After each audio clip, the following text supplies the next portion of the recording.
Hello বন্ধুরা, কেমন আছেন? আজকে আমার ব্লগ। আমরা আগ্রা তাজমহল দেখতে এসেছি। তো দেখুন, আপনার যে গাড়ি করে এসেছি সেই গাড়ি আমাদেরকে আগেই নামিয়ে দিয়েছে। এখানে মোটামুটি 10 মিনিটের মতো রাস্তা।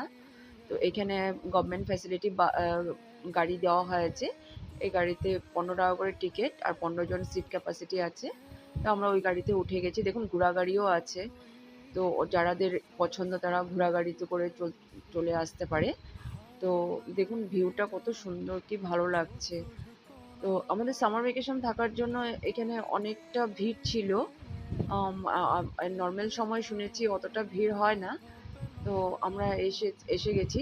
এখানে আমাদেরকে নামিয়ে দেবে। ভিউটা এখানে দেখে একদম মনটা ঠান্ডা হয়ে গেছে। এখান থেকে একটু ভিতরে যেতে হবে। ভিতরে এন্ট্রান্সের জন্য 50 টাকার টিকিট করতে হয়েছে। টিকিট করে আমরা ভিতরে সোজা চলে গেছি। যাওয়ার পর আমি তাজমহল দেখে